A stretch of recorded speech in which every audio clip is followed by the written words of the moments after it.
नमस्कार सभी ईपीएफओ खाता धारकों का आज के इस वीडियो में स्वागत है। ईपीएफओ द्वारा ईपीएफ सदस्यों को उनके खाते से 1 लाख रुपए तक के पीएफ एडवांस की सुविधा दी जा रही है। यह पीएफ का एडवांस अगर कोई खाता धारक हॉस्पिटलाइजेशन है या फिर उसके घर के सदस्य हॉस्पिटलाइज है तो ऐसी स्थिति में जो है वो निकाल सकता है। इसके लिए ईपीएफओ की जो ऑफिशियल वेबसाइट है तो वहां पर जाकर आप इसके लिए दावा भी सबमिट कर सकते हैं। ईपीएफओ द्वारा यह जो फैसिलिटी दी जा रही है जिसके तहत आपको आपका जो पीएफ का जो अकाउंट है तो उसमें से यूएन मेंबर पोर्टल पर लॉगिन करके एडवांस के लिए दावा सबमिट करना होगा, जिसके तहत जो पीएफ सदस्य है तो वो 1 लाख रुपए तक का एडवांस जो है वो निकाल सकते हैं। तो आज के इस वीडियो में इसी के संदर्भ में जो डिटेल जानकारी है तो उसके बारे में मैं आपको बताने वाला हूँ। तो आप इस वीडियो के साथ अंत तक बने रहिए ताकि आपको पता चल सके कि आप कौन सी स्थिति में यह जो एडवांस है वो निकाल सकते हैं, इसके लिए क्या क्या एलिजिबिलिटी है और आप कैसे अप्लाई कर सकते हैं। तो चलिए ये जो डिटेल अपडेट है तो इसे जानते हैं, पर उससे पहले अगर आपने चैनल को सब्सक्राइब नहीं किया है तो वीडियो के नीचे एक रेड कलर का बटन है जिसे प्रेस करके आप चैनल को सब्सक्राइब कर सकते हैं और उसके बाद एक बेल का बटन भी आता है तो उसे भी आप प्रेस कर दीजिएगा ताकि जो आने वाले अपडेट है तो उनका नोटिफिकेशन आपको समय समय पर मिलता रहे।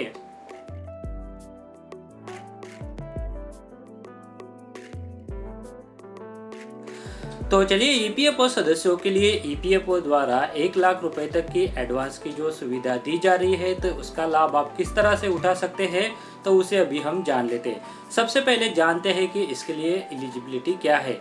इसके लिए एलिजिबिलिटी यह है कि जो पीएफ खाता धारक है तो वो हॉस्पिटल में एडमिट होना चाहिए। हॉस्पिटल की तरफ से उनको जो एस्टिमेटेड बिल है वो उसका एक एस्टिमेशन लेना होगा, उसके बाद उसे जो है वो सबमिट भी करना पड़ेगा। हालांकि यहाँ पर जो अपलोड की कॉपी है तो वो आपको यूएन मेंबर पोर्टल पर दावे के समय जो है वो करनी होगी। इसके लिए आप जो है वो एक्सपेंसेस का जो एक एस्टिमेट होता है तो उसे जो है वो हॉस्पिटल से ले सकते हैं। उसके बाद ईपीएफओ द्वारा ये जो राशि है वो ऑनलाइन क्लेम के माध्यम से जो आपके खाते में जमा की जाएगी।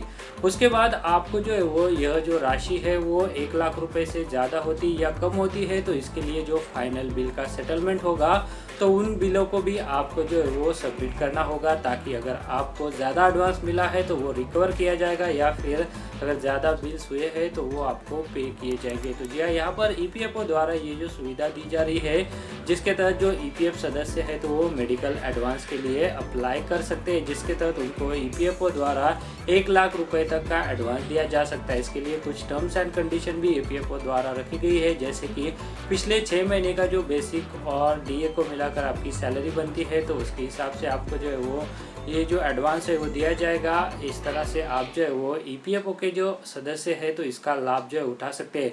तो चलिए भी जान लेते हैं कि अगर आपको जो यह एडवांस है वो निकालना है तो आप किस तरह से निकाल सकते हैं। इसके लिए आपको ईपीएफओ का जो यूएन मेंबर पोर्टल है तो उस पर लॉगिन करना होगा, उस पर पासवर्ड डालना होगा, यूएन नंबर डालना होगा और लॉगिन करना होगा। उसके बाद आपको ऑनलाइन सर्विसेज का जो ऑप्शन है तो उस पर जाकर फॉर्म नंबर 31 जो है वो सिलेक्ट करना होगा और उसके बाद आपको आपका बैंक अकाउंट नंबर जो है वहाँ पर वेरीफाई करना होगा। बैंक अकाउंट वेरीफाई करने के बाद आप जो है वो ऑनलाइन दावा सबमिट कर सकते हैं और वहाँ पर आपको जो पीएफ दावे का ऑप्शन होगा उस पर आपको जो है वो मेडिकल एडवांस का जो ऑप्शन है तो वो सिलेक्ट करना होगा। उसके बाद वहाँ पर उस फॉर्म में जो जो इन्फॉर्मेशन आपको पूछी गई रहेंगी तो उसे आपको फिल करना है, अमाउंट डालना है। उसके बाद आपके आधार के साथ जो मोबाइल नंबर लिंक है तो उस पर एक ओटीपी भी आ जाएगा, उसको आप एंटर करेंगे। उसके बाद आपका दावा जो है वो सबमिट हो जाएगा। दावा सबमिट होने के बाद आपके खाते में एक दिन के भीतर जो है पैसा आ सकता है या फिर 3 दिन लग सकते हैं। तो यहाँ पर मेडिकल एडवांस के लिए ईपीएफ सदस्य जो है वो इस तरह से लाभ उठा सकते हैं। तो चलिए आज के इस वीडियो में इसी अपडेट के बारे में जानकारी देनी थी। वीडियो में दी गई जानकारी अगर आपको अच्छी लगी तो वीडियो को लाइक ज़रूर करते चलिएगा और इस वीडियो को आप ज़्यादा से ज़्यादा शेयर भी कीजिए ताकि इस अपडेट के बारे में ज़्यादा से ज़्यादा लोगों को पता चल सके। और इसी तरह से आगे आने वाले अपडेट को जानने के लिए अगर आपने अभी तक चैनल को सब्सक्राइब नहीं किया है तो चैनल को सब्सक्राइब ज़रूर करके रख लीजिए और उसके बाद जो बेल का बटन आएगा उसे भी आप प्रेस कर दीजिएगा ताकि जो आने वाले अपडेट है तो उनके बारे में आपको पूरी जानकारी मिल सके। वीडियो में आगे बढ़ने से पहले अगर आप शेयर मार्केट में इन्वेस्ट करना चाहते हैं तो इसके लिए आपको एक ट्रेडिंग अकाउंट की जरूरत पड़ती है।